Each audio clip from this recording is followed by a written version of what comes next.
ভাত খাবে? হ্যাঁ, মা পার্টি কই? ভাত নাই।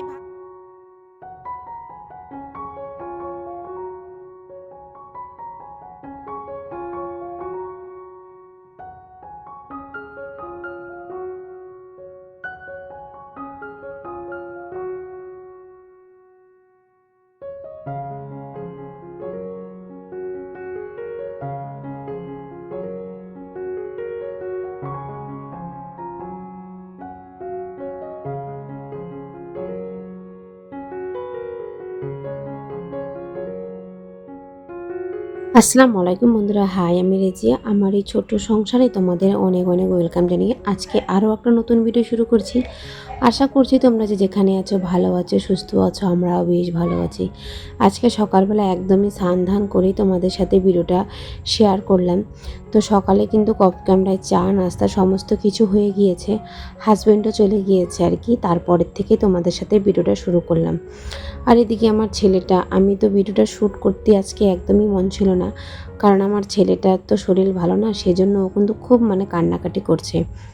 অনেকক্ষণ ধরে মোবাইল দেখছে, তো ভাবলাম ওকে যদি মোবাইলটা দেই তাহলে ওর চোখেরও প্রবলেম হবে, অনেক কিছু প্রবলেম, তো সেজন্য কিন্তু মোবাইলটা নিয়ে নিলাম আর কি। তো ভাবলাম না, আমি ভিডিওটা শ্যুট করি আর কি এখন থেকেই। তো আশা করছি তোমাদের ভালো লাগবে আর ধৈর্য সহকারে দেখো প্লিজ বন্ধুরা, তোমাদের অনেক অনেক ধন্যবাদ।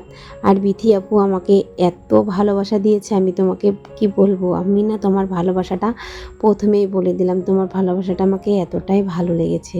তুমি আমার কত কমেন্ট কতগুলো ভিডিও দেখেছো, কমেন্ট করেছো। সত্যি আপু, তুমি আমার পাশে এভাবেই থেকো, ছোট্ট একটা বোন মনে করে। আমাকেও তোমার খুব ভালো লাগে জানো তো, তোমার ভিডিও আমি দেখি, আমারও বেশ ভালো লাগে। তুমি আমার এতগুলো ভিডিও দেখিয়ে দিয়েছো আমাকে, অসংখ্য অসংখ্য ধন্যবাদ আমি তোমার কাছে আর কি। যে তোমাকে আমি ধন্যবাদ বলে ছোট জানাবো না, তুমি ছোট বোন ভাবে আমাকে, তুমি আমার পাশে থেকে যেও, আর এটাই বলবো। তো দেখো এদিকে সকালবেলা উঠলাম, তো সমস্ত কাজ বলতে কি বাসি কাজকর্ম হয়ে গিয়েছে, বিছানাটা পড়েছিল, বিছানাটা করে নেই।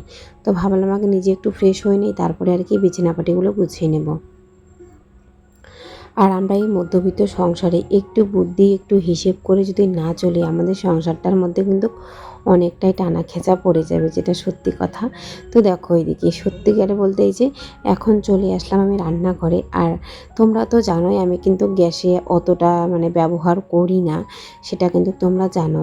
তো আমি কিন্তু একটা গ্যাস অনেকটা দিন নিয়ে যাই, আর এখনও কিন্তু 8-9 মাস হয়ে গেল আমার গ্যাসটা শেষ হচ্ছে না। তো এখন পুচকুসোনার জন্য খিচুড়ি রান্না করছি আর কি। তো আমি কিন্তু এভাবে করে গ্যাসটা বাঁচিয়ে বাঁচিয়ে রান্না করি।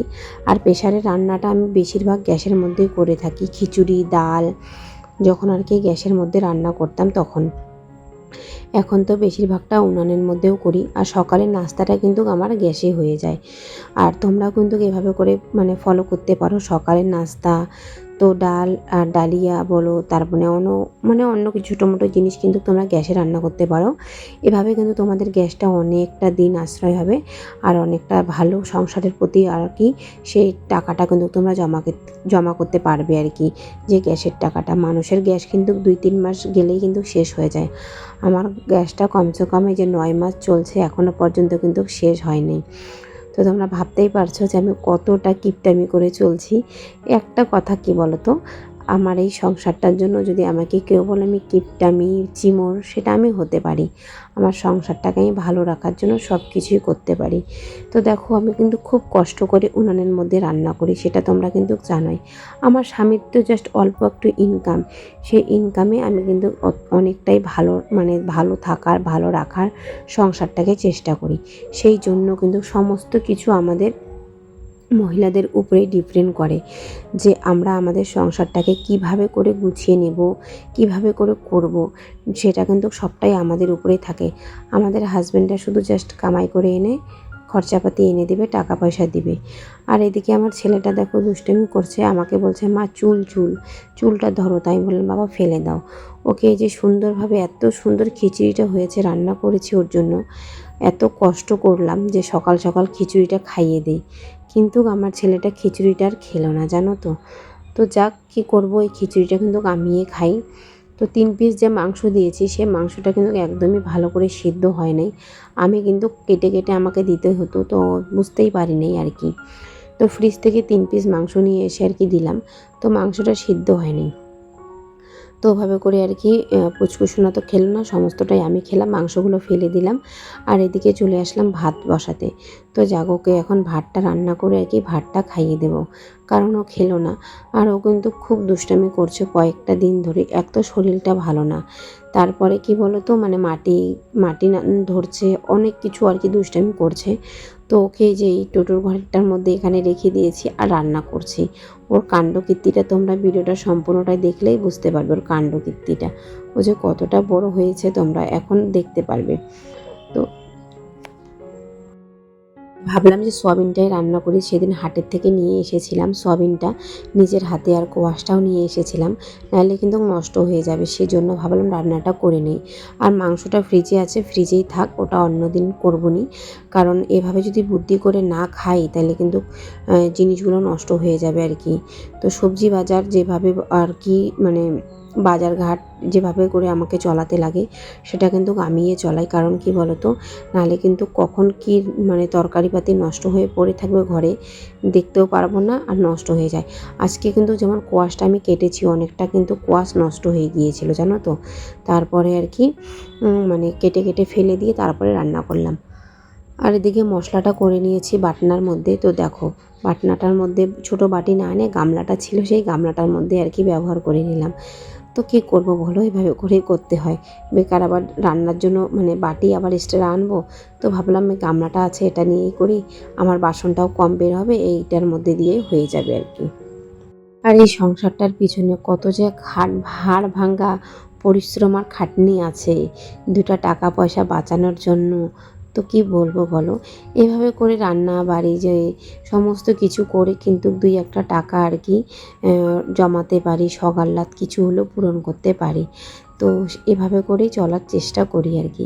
এদিকে আমার ছেলেটারে দেখো কেমন বদমাশটা হয়েছে, ছাগলটারে কত আদর করছে দেখো। ওদের বললাম না যে দুষ্টামিটা দেখবে, এই যে দেখো কি সুন্দর করে ছাগলটারে আনে আর এখানে এসে করছে।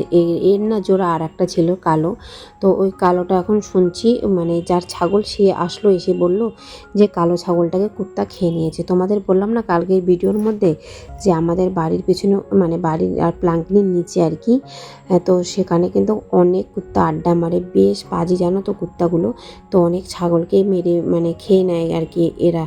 তো দেখো এই দুষ্টামিটা। ভাত খাবে? ভাত নাই, ভাত বানাই নেই। আমাদের এখানে যে কুত্তাগুলো আছে বেশ পাজি বলতে পারো, কারণ অনেক ছাগলকে খেয়ে নিয়েছে, অনেক গরুকেও কামড় দিয়েছে, তো সেই জন্য কিন্তু খুব সাবধান। আর আমার ছেলেটা দেখো ছাগলটার পিছনে যে লাগিয়েছে, ওর পিছনে ভিডিও করতে করতে আমার এদিকে তরকারির অবস্থাটা দেখো, মশলাটা একদম লেগে গিয়েছে, অল্প হলে কিন্তু মানে মশলাটা আর কি পুড়েই যেত। তো খুব ওখানে দুষ্টামি করছে, খেলছে। আর থাক, আমি ভাবলাম কি তাহলে আমি রান্নাটাও করে নিই। ওকে আমি এখন এখানে রাখি, কোথাও যেতে দিই না, কারণ মানে খুব দুষ্টামি করে, সবার কথা শুনতে হয় আমার, সেজন্য ভাবলাম যাক এখানে আমার কাছে থাকবে, আমার কথা শুনবে, কারো কথা ওকে শুনতে হবে না। তো বেশ কিন্তু খারাপ লাগে, যারই বাচ্চা হোক না কেন, আমার হোক আর তোমাদেরই হোক, মানে নিজের বাচ্চাকে আমরা যদি 10টাও মারি পরে হলে কিন্তু আমরাই আফসোস করব। আর মানে পরের লোক মানে কেউ যদি কথাও বলে তার তো আফসোসও হবে না, বরঞ্চ একটা যদি মারে তাও কিন্তু তাদের আফসোস হবে না। তো সেজন্য ভাবলাম বাবা তুমি এখানেই থাকো, কষ্ট করে আমি রান্না করি, তো তুমি এখানেই রান্না করছি, তুমি এখানে খেলো আর থাকো। ওভাবে করে নিয়ে ওকে রান্নাটা করে নিলাম। আর খুব বেশ মানে তরকারিটা টেস্ট হয়েছে সত্যি কথা। আমার কিন্তু আমি এই যে কোয়াশ দিয়ে হয়তো 2বার রান্না করলাম সয়াবিন আলু, কোনো দিনও কিন্তু করি নাই। তো আলু দেই নাই, একটা ফোঁটা আলু দেই নাই, আলু দিলে হয়তো আরও ভালো লাগতো, কিন্তু আমি দেই নাই আর কি। আর এদিকে যে সয়াবিনটা দিয়ে দিলাম আর একটু ভালো করে কষিয়ে নেব। আর লঙ্কার গুঁড়ো 1 ফোঁটা অ্যাড করি নি, কারণ কি বলো তো, আমার ছোট্ট ছেলেটা খাবে সেজন্য কিন্তু লঙ্কার গুঁড়ো অ্যাড করি নেই। কোনো দিন তো অ্যাড করি, তো আজকে ভাবলাম করবো না, কারণ ও সয়াবিন খেতে একটু পছন্দ করে, নাহলে ঝাল হলে কিন্তু একদমই খেতে পারবে না। ওকে স্নান করিয়ে ঘুম পাড়িয়ে খাইয়ে দিয়ে ঘুম পাড়িয়ে দিয়েছি। আর এদিকে এখন আমি চলে আসলাম গ্যাসটা আর কি মুছবো, পরিষ্কার করব আর কি। তো এদিকে গ্যাসটা আমি পরিষ্কার করব। আর আমার না কি বলবো, তোমাদের কমেন্ট পেলে আমি অনেকটা মোটিভেট হই ভিডিও করার জন্য জানো তো, সত্যি তোমরা যারা যারা এখনও পর্যন্ত আমাকে লাইক করো নাই, ভিডিওটার মধ্যে একটা লাইক করে দাও।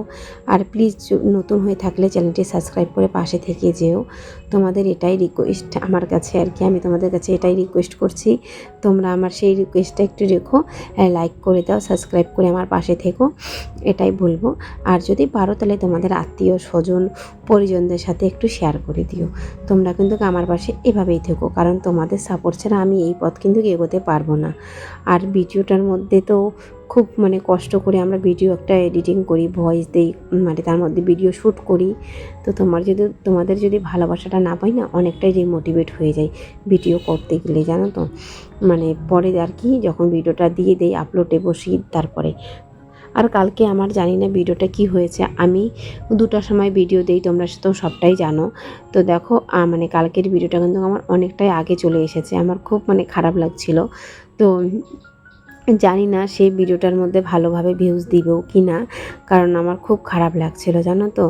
যে আমি চ্যানেলটা প্রতিটা দিন আমি চ্যানেলটার মধ্যে একই একটা রুলস থাকে না, টাইম মেনটেন থাকে, সেই মেনটেন করে কিন্তু আমি কাজকর্মগুলো করে থাকি, সেটা আমার সংসারেরই থাক আর যে কোনো একটা কাজ। তো সেই কাজটা আমি এদিক এদিক হয়ে গেলো, আমার বেশ খারাপ লাগছে। পরে হাজব্যান্ডকে বললাম, হাজব্যান্ড বললো থাক, কোনো কিছু হবে না, একটা দিন তো থাক, মানিয়ে গুছিয়ে নিয়েছি আর কি একটা দিন। তো তোমরা কিন্তু একটু মানিয়ে গুছিয়ে আমার ভিডিওগুলো দেখো আর আমাকে একটু সাপোর্ট করো। তোমাদের সাপোর্ট ছাড়া বললামই তো এই পদ আমি এগোতে পারবো না। ছেলেটাও যে এদিকে ঘুম পাঠিয়ে দিয়েছি, এখন এদিকে সুন্দরভাবে আমি কাজগুলো করে নিচ্ছি। আরও ঘুমিয়ে থাকলে না আমার নিশ্চিন্তে, জানো তো। আর এদিকে ওদিকে থাকলে একটা টেনশন মাথায় কাজ করে, যে কোথায়ও আছে, হয় ওকে ডাকবো, বা কোথায় দুষ্টামি করছে, কোথাও হয়তো মারামারি করছে, এমন একটা টেনশন লেগে থাকে। তো সব মারই থাকে আর কি, এটা জানি। ঘুমানোর আগে বুদ্ধি করে অর্ধেক কাজ করে নিই, তারপরে কিন্তু আমি অর্ধেক কাজ করি, না হলে কিন্তু আমার কাজকর্মতে অনেকটাই লেট হয়ে যাবে, সেই জন্য কিন্তু আর কি। আর এদিকে হাজব্যান্ড চলে এসেছিলো, তো তার মধ্যেই অফ ক্যামেরা আমরা খাওয়া দাওয়া করে নিয়েছি, মোবাইলটা চার্জে বসিয়ে দিয়েছিলাম।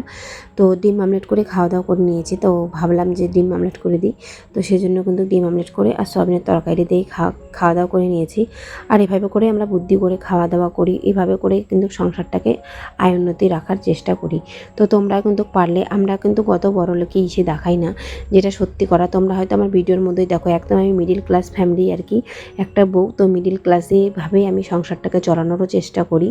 আর এভাবে করে খাওয়া দাওয়া চললে তো সেটাই কিন্তু অনেক দিকে আর কি টাকাও সেভ হয়, অনেক দিকে কিন্তু খরচাপাতিও কিন্তু অনেকটাই সেভ হয়।